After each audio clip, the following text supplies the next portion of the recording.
আপনারা যারা প্রকাশ্যে রাজনীতি করতে চান আমাদের কোনো আপত্তি নাই, কিন্তু অপ্রকাশ্যে সাধারণ শিক্ষার্থী বেশে আপনারা যদি আন্দোলন করেন তাহলে ওই যে শিবির সন্দেহে হত্যা করা সেইটা কিন্তু বন্ধ হবে না, যে হত্যাকাণ্ডের শিকার হয়েছে আবরার ফাহাদ।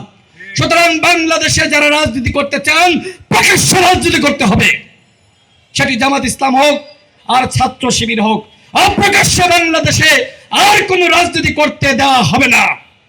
এবং যদি অপ্রকাশ্য রাজনীতি চলে এর খেসারত এই আবরার ফাহাদদেরকে দিতে হবে এবং আমাদেরকেও দিতে হয়েছে, আমাদেরকে ব্লেম দেওয়া হয়েছে, শিবির ব্লেম দেওয়া হয়েছে।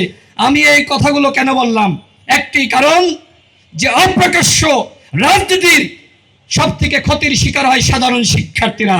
তাদেরকেও সন্দেহ করা হয় যে একই শিবির নাকি সাধারণ শিক্ষার্থী। সুতরাং এই রাজনীতি আমাদেরকে এই গণঅভ্যুত্থানের পরে আর করার সুযোগ নাই।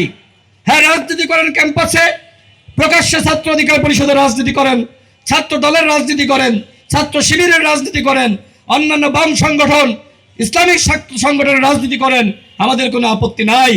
কিন্তু আর কোনো আবরার ফাহাদকে যাতে জীবন দিতে না হয়, সেই ধরনের রাজনীতি বাংলাদেশে আর যেন না হয়, এই আহ্বান আমি ঢাকা বিশ্ববিদ্যালয়ের প্রশাসনের কাছে রাখছি।